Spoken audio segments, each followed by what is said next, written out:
Bismillahirrahmanirrahim. Assalamualaikum warahmatullahi wabarakatuh.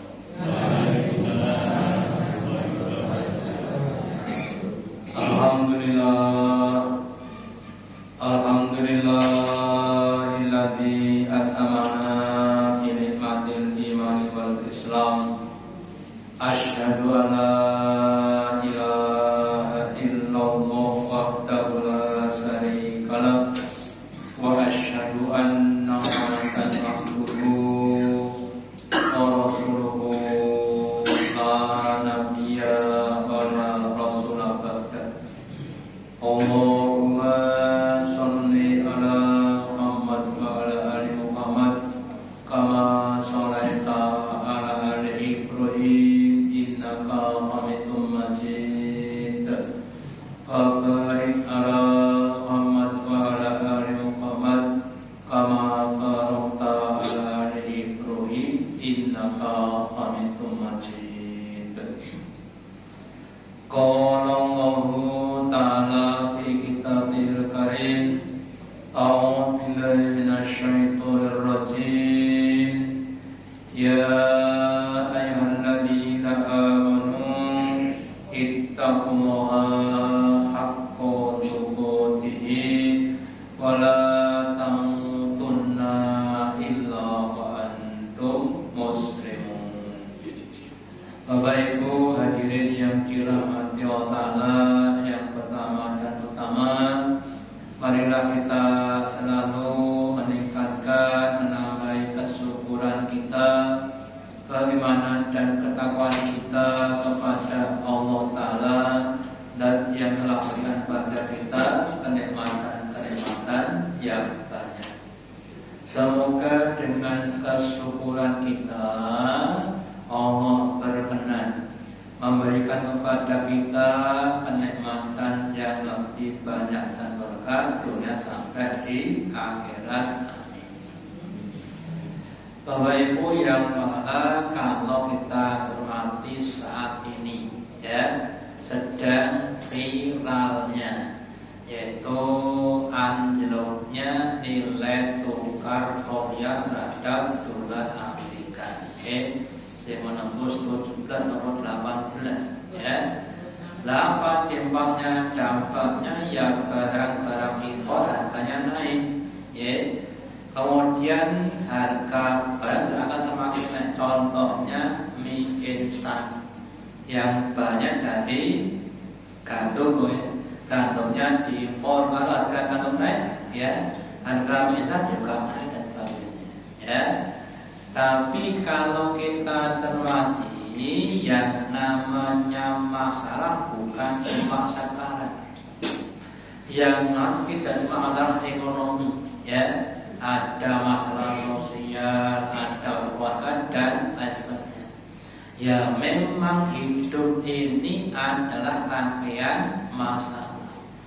Tidak ada orang hidup yang tidak punya masalah. Nah, pertanyaannya, kenapa Allah bikin kepada kita? Ya, memang dunia ini adalah tempat untuk menguji. Allah menguji manusia yang nantinya akan dibagi menjadi dua, yaitu orang-orang yang sukses, yang menang, yang berjaya, dan orang-orang yang gagal. Makanya kalau kita ingin hidup atau masih hidup, sekali tidak ada masalah. Semua pasti ada masalah. Lah kemudian masalah itu kebanyakan orang memandang sebagai beban, sehingga semakin beban banyak. Maka kita harus mengubah sudut pandang kita, mengubah dari masalah adalah beban menjadi masalah adalah kesempatan. Karena kalau tidak ada masalah, kita tidak akan bertindak, berjuang atau berbuat. Makanya kemudian kita dengan adanya masih kita pandang sebagai kesempatan, maka ketika ada mas kita akan jadi senang atau kita akan jadi gembira. Tapi kalau kita masih memandang masalah sebagai beban, maka kalau ada akan jadi susah. Terus kalau kita cermati bahwa tidak ada orang hebat tanpa masalah, semua pakai masalah. Yang jadi presiden, yang jadi pengusaha, yang jadi teknokrat, yang jadi apapun yang berhasil, semua pasti melalui rangkaian masalah tadi. Makanya kalau kita tidak, kita tidak akan pernah berprestasi. Terus kemudian sumber masalah itu biasanya juga dari pribadi atau keluarga kita, dan kita sebagai orang beriman tentu sudah siap untuk difitnah atau untuk diberi masalah. Maka di dalam surat Al-Ankabut ayat yang kedua dengan nada bertanya Allah berfirman, "Ahasiban nasu, apakah manusia itu mengira ayyutraku ayyaqulu amanah, bahwa mereka ditinggalkan begitu saja ketika dia menyatakan iman, wahum la yuftanun, dan tidak akan difitnah." Suatu pertanyaan yang tidak usahanya itu maksudnya tidak begitu. Orang yang menyatakan iman itu pasti akan difitnah, akan diuji oleh Allah sesuai dengan kadar keimanannya, sehingga semakin tinggi imannya akan semakin banyak fitnahnya, ujiannya. Ya, seperti kalau kita lihat anak-anak sekolah, dan zaman kelas 1, ujiannya apa? Telu pengloro piro, betul nggak? Umat nih kelas SD pun umat kita. Nah nanti kalau satu SMA ya beda lagi dan seterusnya. Kita juga begitu. Semakin imannya itu semakin banyak fitnahnya dan susah-susah. Awal masuk Islam ujiannya mungkin ujian ibadah, belum bisa sholat. Sudah lama Islam ya macam-macam. Sudah sibuk atau sudah banyak ibadah, tapi rezekinya malah sempit, ujian kesabaran dan kita semuanya harus siap menghadapi fitnah atau ujian hidup, dan kita harus optimis supaya kita bisa menyelesaikan dengan baik dan benar, karena Allah juga berfirman, la yukallifu nafsan illa wus'aha.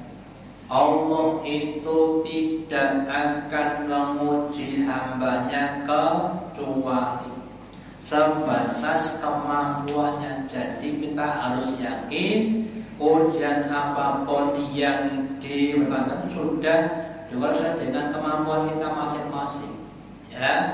Kemudian macam-macam fitnah yang ada dalam kehidupan sehari-hari. Nabi sabdakan fitnatul rajuli fi ahlihi wa walati wa sarihi. Fitnahnya ujian seseorang itu justru berasal dari fi ahlihi, di dalam keluarganya, anaknya, istrinya atau suaminya, wa malihi, dan hartanya, dan anaknya, wa jari, dan tetangga-tetangganya. Di fitnah itu muncul dari orang-orang dekat kita, bab masalah suami istri. Kadang Allah Ta'ala uji dengan perbedaan selera. Sing putri Jawa Timuran senengane asin. Sing kangkung wong Solo senengane legi. Gawe pola kok kaya ubin. Itu masalah selera makan atau yang lainnya. Sing wedok niku resiane setengah urip, sing lanang kemprong. Itu macam-macam dan sebagainya. Sing kampung disiplin, sing putri gane santai. Ayo kita kampung ora, sik jam piro? Iki jam 8, iki ndake jam 9. Mau nanti kesusu, ya dan sebagainya. Terus ada yang sedang kita lakukan. Belum bab masalah yang lainnya, ekonomi dan sebagainya, ya. Wa malihi dan hartanya ada dua. Ketika difitnah dengan harta yang banyak melimpah ruah, ya, sebagai tanda kesyukuran bagaimana kita menghadapinya. Ada dua orang, namanya Sulaiman dan Qarun. Ketika diberi harta yang banyak, Qarun dengan congkaknya sombongnya berkata, Innama utum min ilmi inti. Oh, ini karena ilmu saya, karena saya pinter. Itu namanya Qarun. Sedangkan Sulaiman ketika diundang dia katakan, Ana min li Rabbi. Ya, harta itu bukan kehebatan aku, tapi adalah peparing jawab kepadaku liyabluwani aku aku. Apakah aku termasuk hamba Allah yang atau yang kufur? Itu kalau katanya apa? Banyak. Ya, sabarnya artinya sedikit. Ya, ujian sabar atau tidak sabar, atau mau saja diberi kekurangan. Maka contohnya kekurangan jasa dia, ya, ada yang diparingi mohon maaf, ya, matanya dibutakan, dan itu kan suatu ujian-ujian tadi. Ya, wa waladihi dan anaknya dibikin anak yang mau saja durhaka kepada bapak ibunya, ya. Itu suatu ujian dan lain sebagainya. Wajarihi kadang juga tetangganya jadi ujian. Ditunggu orang kabeh, saya ngarep omah, saya ini ngerasani, saya gurih omah, perintis tengah mati, sebelah kanan, sebelah kiri, ya. Nah, itu namanya fitnah. Terus tukafiruha sholatu wa sholat wa sodaqatu. Semuanya itu ternyata Bapak Ibu bisa ditutup, dikendalikan, dihilangkan dengan amal-amal kita, dengan sholat kita, puasa kita, sodaqah kita, dan amal yang lainnya. Amal akan sebagai satu sumber bahan. Lah kadang kalau kita lihat seperti Nabi Nuh, gitu, seorang nabi yang difitnah dengan istrinya, ya, istrinya tidak mau beriman juga anaknya, tetapi karena itu seorang nabi dan kemudian dia banyak ibadahnya, maka tetap dalam keadaan iman tidak kepada istrinya, gitu. Atau kan di Sulaiman, gitu, ketika suatu saat Bapak Ibu, nah, di sana punya kuda jumlahnya cuma 1000. Mobil mah cacai mong sewu. Terus dilus, temok, sampo dan sebagainya, sampai lupa sholat asar. Itu Nabi Sulaiman. Kemudian guru-guru kuda saya tolak, sekarang kudanya disembelih semuanya, didom, dibagi kepada fakir miskin. Karena tadi, lah kemudian Allah Ta'ala gantikan dengan kendaraan yang lebih cepat, rasa makani jenenge angin. Lebih cepat tapi nggak usah kasih makan, ya. Pelajaran yang kita ambil, jadi kalau ada sesuatu yang membuat fitnah kita, maka adalah menjauhkan kita dari Allah, terus itu kita hilangkan, maka Allah akan ganti dengan yang lebih baik, ya. Terus kemudian sedekahnya dan amal-amal yang lainnya. Termasuk juga nanti namanya apa? Istighfar. Ya, nah Nabi sabdakan, barang siapa yang melazimi istighfar, man lazimal istighfaro, Allah akan menjadikan setiap masalah yang dihadapi akan diberi solusi. Ya, ketika Maryam baru saja melahirkan, bareng melahirkan itu awaknya rasanya pripun Bu? Kalau takon ibu mau tekan bapak-bapak. Lumrah lesu luwe ngelak banget. Boten nenten koncone di tempat yang sampai melahirkan sendiri, gitu. Terus pripun, ya, sampai jangan semati wae, ya. Tetapi kemudian orang perintahkan untuk menggoyang pohon kurma, gitu. Terus yang jatuh bukan yang tua tapi yang segar-segar, yang runtuh, ya, terus dimakan kemudian duga-duga di bawah kemudian ada itu kan seseorang kepada hambanya tadi, ya, akan berikan tadi solusi tadi atau yang lainnya, ya, bernangis guyu, Pak, saudara, ya, dikongkon bayar putrane 5 juta lagi didit 5.000 kurang kan Pak, orang nonton lu enak. Terus kemudian guyu ngakak mergo nenten WA. Nah, WA-nya berupa bukti transfer 10 juta dari anaknya alhamdulillah. Nah, itulah bukan itu, ya.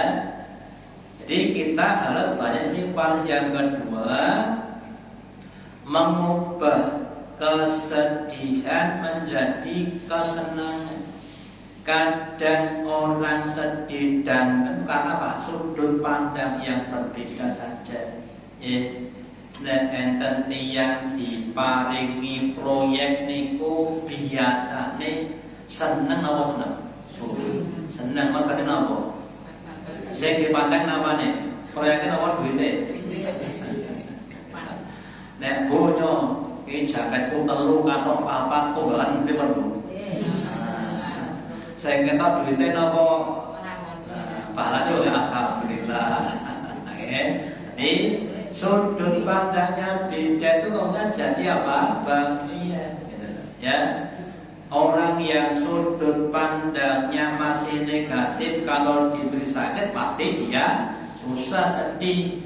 Tapi kalau sudah dia diberi petunjuk, fadilahnya orang sakit, ya Bang, dosane dia puro, ya tak? Kemudian besok akan diangkat ke suatu makom tempat yang tinggi, maka dia akan senang, ya. Terus kemudian wabil khusus, ya, wabil kepada bapak-bapak, ada fitnah yang paling mandorot yaitu berupa wanita. Nabi sabdakan mata roktu bati fitnatan atau alamin syarif minanisa. Tidaklah aku tinggalkan sepeninggalpun suatu fitnah ujian yang lebih mandorot, lebih berat bagi seorang kecuali fitnah yang namanya wanita. Ya, Nabi Adam sebetulnya sudah kekeh tidak mendekati pohon yang dilarang Allah. Kemudian setan menggoda lewat hawaannya, kemudian jatuh, ya.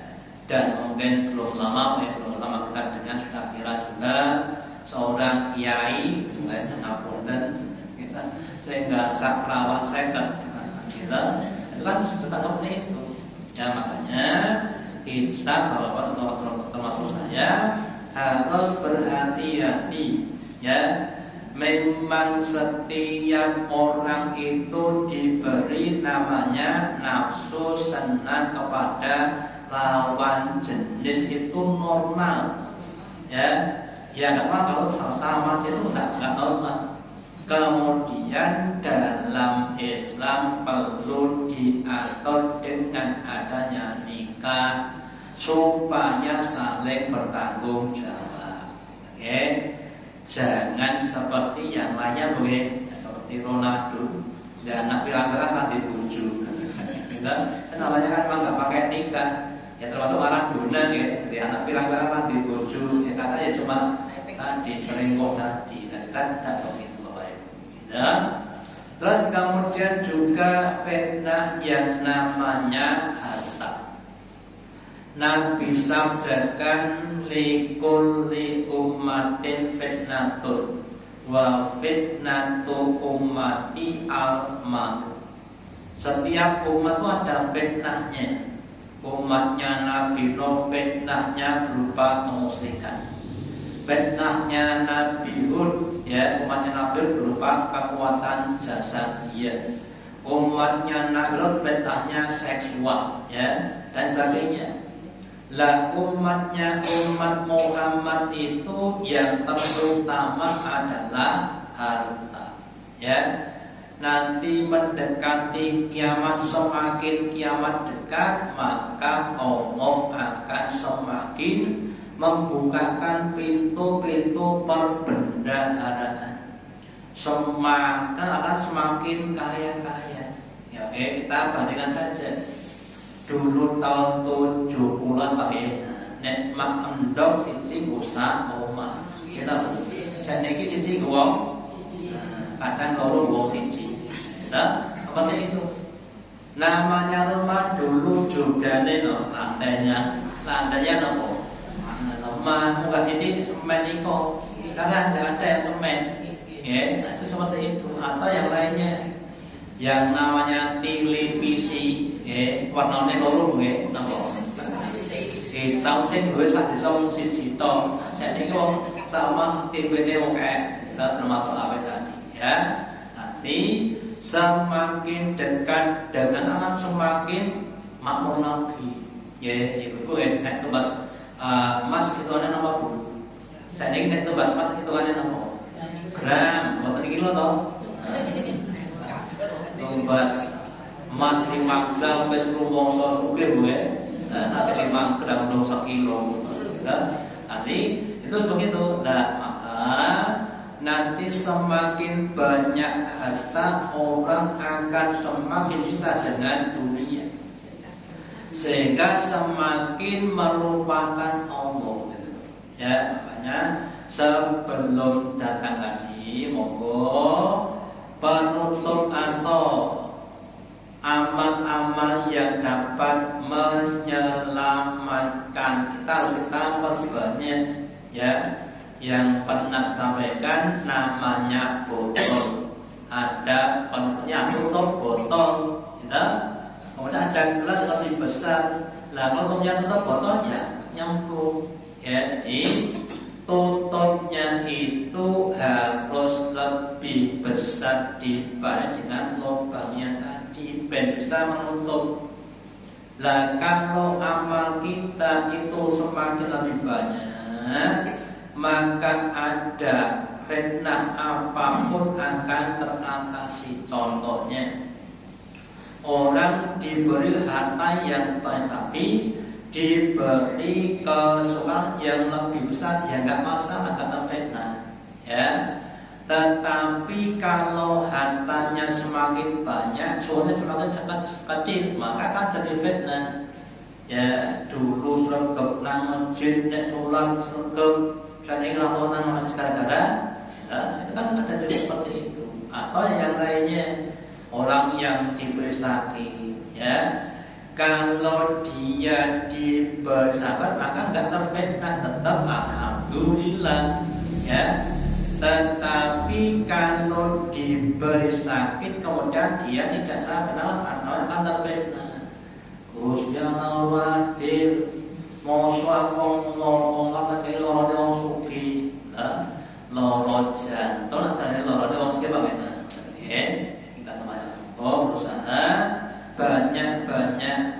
amal kita supaya bisa menutup pada fitnah-fitnah kita. Ini bisa sampaikan. Jadi fitnahnya umat Muhammad adalah harta benda yang banyak. Terus secara garis besar fitnah dibagi dua, yaitu fitnah kalih rekoso, nikmat dan musibah. Ya, musibah digunakan untuk menguji kesabaran, sedangkan nikmat untuk menguji pada kesyukuran. Allah sebutkan dalam surat Al-Anbiya, kullu nafsin dha'iqatul maut. Setiap orang pasti akan merasakan kematian. Lah sebelum kematian, dari lahir sampai mati masa itu tadi, itu walaupun misalnya walaupun fitnah, kami Allah akan menguji kamu bisari dengan keburukan, musibah, ya, sakit dan sebagainya, walaupun dan kenikmatan, diparingi sehat, ditekata alhamdulillah. Itu sebagai fitnah dan fitnah dari Allah Ta'ala tadi. Maka kemudian sudah banyak disampaikan secara teori, kalau pas menghadapi musibah kita hadapi dengan kesabaran. Teori, prakteknya ini bukan. Nah, supaya bisa sabar bagaimana? Yang pertama, kita lihat kepada orang yang lebih mendekat dibanding dengan kita. Kita diparingi loro greges kaget telung dino. Kita pandang yang sudah sakit 3 tahun lebih enak ya. Yang kedua, kita pandang bahwa di balik musibah itu ada pahala, ada ilmu, ya, ada kehormatan dari orang, ya, sehingga kita akan jadi sabar. Terus yang kedua, wal khair, dan yaitu apa? Kebaikan. Supaya bisa syukur, kita ingat bahwa setiap nikmat akan dimintai pertanggungjawaban. Ya, kalau kita lihat, mohon maaf, orang-orang yang super kaya, ya, namanya Ronaldo, Lionel Messi, main bola pakai, aku bondone rametakan, duwe mobil kok hitungane, jumlahe kata ora apik besok ben di takon untuk telepon jawab. Ya mungkin kita jangan begitu. Seandainya kita diberi kekayaan, monggo digunakan untuk banyak-banyak bersyukur, ditanjake di tempat-tempat yang sekiranya besok kita ditanya, dapat kita menjawab dengan baik dan benar. Ya, jangan sampai kita ditanya tapi nggak bisa menjawab. Ya, terus kemudian dampaknya fitnah.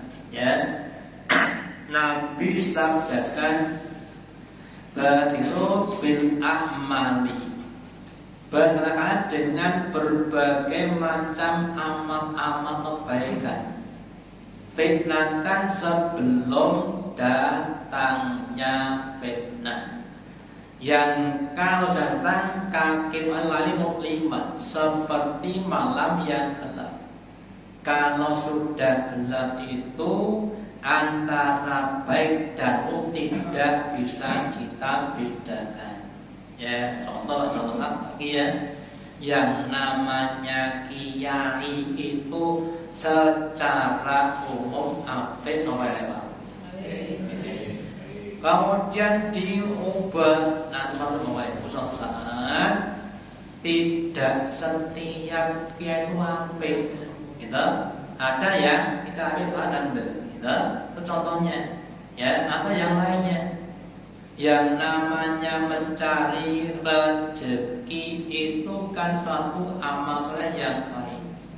Terus karena terfitnah halal haram tidak diperhatikan, ya, sehingga dilakukan sak kelase menteri agama. Nah, itu juga begitu baik. Itu namanya sudah terfitnah, ya. Kemudian sampai yusbihul rasul mu'minan, pagi-pagi itu masih ada orang yang dia itu dalam keadaan mukmin.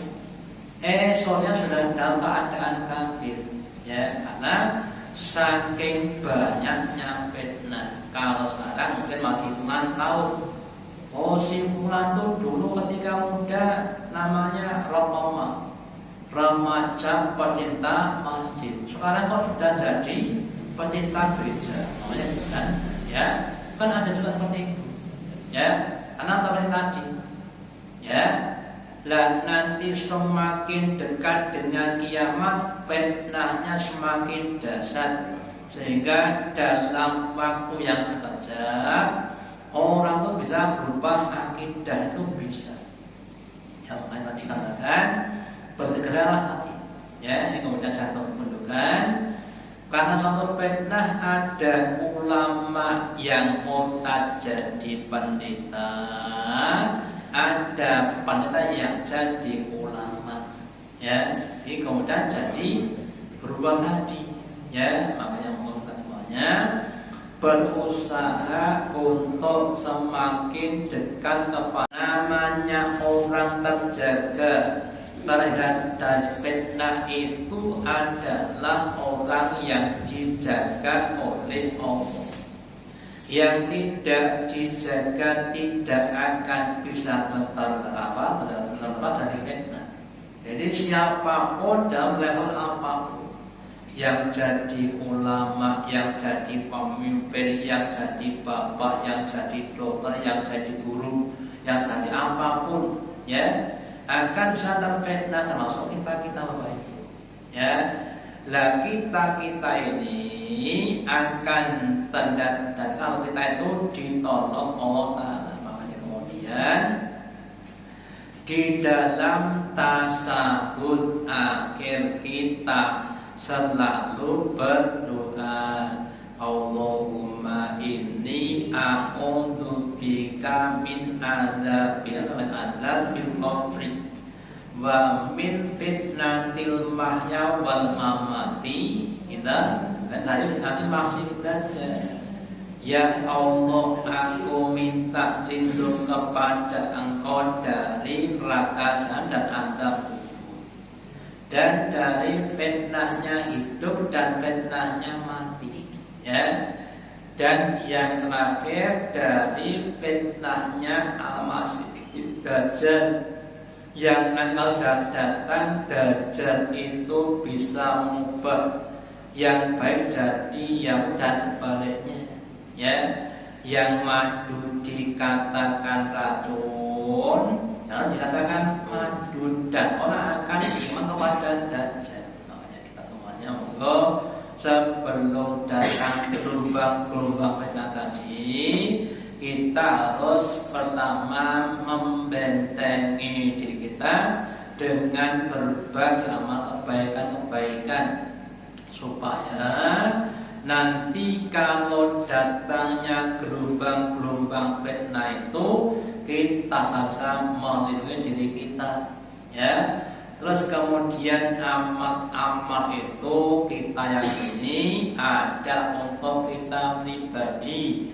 Makanya monggo terus ditingkatkan, dikuatkan, disempurnakan, supaya semakin lama semakin banyak untuk kita, ya. Mengingat lagi untuk ini juga masih di selalu bulan Dzulhijjah, monggo amalnya diperbanyak karena saat yang fadilah, ya. Siapapun yang beramal di awal 10 hari, maka Allah akan melipatkan kepada kita, dan semoga kita semuanya bisa menjalani hidup ini dengan iman, Islam, takwa, dengan istiqomah musyadah sampai akhir hayat husnul khotimah. Allahumma taqabbal minna innaka antas samiul alim wa tub alaina innaka antal rahim. Akhiri wassalamualaikum warahmatullahi wabarakatuh.